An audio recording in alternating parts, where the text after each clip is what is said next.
Olá a todos, aqui é Flávio do perfil COT. Retomando aí a continuidade do módulo 1 de cenários macroeconômicos, a gente já conversou sobre macroeconomia, o conceito de macroeconomia no vídeo anterior, e de PIB e de PNB. Agora a gente vai analisar outras variáveis que são importantes da gente conhecer. Então, começamos aqui com a questão do desemprego, tá? O desemprego ela é a segunda variável mais importante, não nessa sequência, ela é a segunda variável que é importante também, que a macroeconomia investiga. A taxa de desemprego ela mede o número de desempregados e pessoas que estão procurando trabalho. Os dados do desemprego eles podem refletir um mercado ativo, com muitos desligamentos e contratações, estão girando bastante, né? Um mercado esclerosado, com um contingente aí estagnado de desempregados. Gente, o mercado de trabalho ele é bem complexo, tá? Se a gente observar quedas de produção, a gente pode ver que elas estão associadas ao aumento de desemprego, lógico, né? Isso é meio intuitivo. Produz menos, não tem demanda, acaba produzindo menos, acaba tendo que mandar a gente embora. Já ao contrário, aumentos de produção estão relacionados com a queda do desemprego. Então, quando as empresas elas aumentam a produção em reação ao aumento da demanda pelos seus produtos, o que pode acontecer? Então, uma maior produção, ela exige o aumento do emprego. Lógico, precisa mais gente para fazer produzir mais. Mais empregos vai diminuir o desemprego. Só que isso pressiona os salários, né? E salários altos daí acabam elevando os custos de produção da empresa. Então, isso aumenta os preços. E os preços altos faz com que se reivindique maiores salários e assim por diante, é um ciclo. Então, o estudo das flutuações de desemprego ela é bem importante para as análises das flutuações dos ciclos de negócio, que é aquele período aí de cerca de 1 ano, 2 anos, que a economia ela cai, depois retoma, leva esse tempo de recessão e depois de retomada, né? Então a gente já falou no vídeo anterior que é o chamado ciclo de negócio. Agora falando agora da inflação, ela é a terceira variável que a gente vai estudar, né? Depois do PIB com PNB, com o Produto Nacional Bruto e o desemprego. Ela é a terceira variável que interessa a macroeconomia e ela mede a alteração percentual do nível de preço da economia. Mas veja, essa alteração percentual na questão de um aumento persistente e generalizado, tá?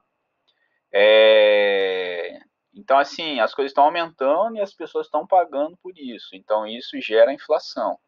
É uma coisa persistente. Altas esporádicas aí de preços devido a flutuações sazonais que acontecem aí na economia não é um movimento inflacionário.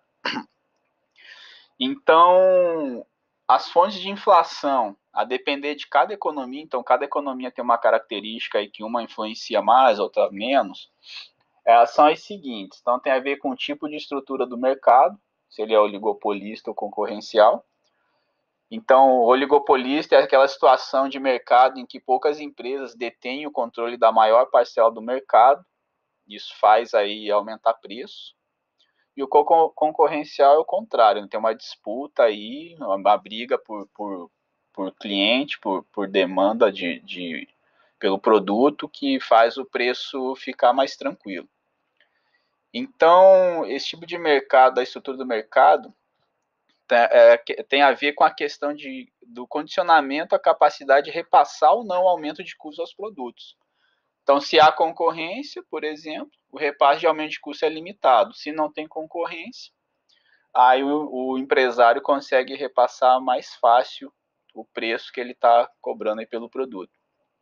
Na questão do grau de abertura da economia ao comércio exterior, então, quanto mais aberta é a economia, tem mais concorrência interna e os preços dos produtos, por consequência, são menores também, né? Quanto mais concorrência, a disputa é maior, os preços mais tranquilos. E na questão aí de estrutura das organizações trabalhistas, Quanto maior o poder de barganha dos sindicatos, os salários são reajustados, acabam sendo reajustados acima dos índices de produtividade. Então, acaba acontecendo uma maior pressão nos preços também por conta disso. As duas formas de analisar a inflação é a inflação de demanda e a inflação de custos. A inflação de demanda ela é mais difícil de acontecer no Brasil. Então, o que é? É a inflação provocada pelo excesso da demanda agregada em relação à produção disponível de bens e serviços. Essa demanda agregada é a demanda total de bens e serviços numa dada economia e para um determinado momento e um certo nível de preço. Então, no Brasil, como muitas pessoas estão aí abaixo da linha de consumo, pelo menos historicamente, hoje até melhorou um pouquinho, é mais difícil de acontecer a inflação de demanda. Um exemplo, então, se há consumo, por exemplo, excessivo de televisores, né, o exemplo de inflação de demanda, as fabricantes não conseguem produzir de acordo com a procura, né? Então, tem uma oferta menor do que a procura. Então, isso faz com que os preços se elevem. Então, a probabilidade de ocorrer inflação de demanda, ela aumenta quando a economia está produzindo próximo do pleno emprego de recursos, quando ela está na plena capacidade, em especial em setores produtivos de insumos básicos. Então, se não tem mais para onde conseguir produzir, né, acaba acontecendo essa pressão aí por causa da inflação de demanda. Então, se a economia está produzindo próximo ao pleno emprego de recursos, fica mais complicado e acaba pressionando o preço. Já se a gente relacionar com o desemprego, né, a gente pode dizer que elevações da demanda agregada levam as empresas a demandarem mais mão de obra. Isso seria no sentido positivo, isso aumenta salários e reduz as taxas de desemprego. Já na questão da inflação de custo, então são duas, a inflação de demanda e a inflação de custo, essa já é mais comum no Brasil, tá? É uma inflação gerada pela elevação de custos. Ela é tipicamente uma inflação de oferta, ou seja, a procura permanece a mesma, só que os custos de alguns fatores importantes eles acabam aumentando. Então, isso faz com que ocorra uma retração da produção, por causa do aumento desses custos, e reduz a oferta. Reduzir a oferta, acaba aumentando o preço.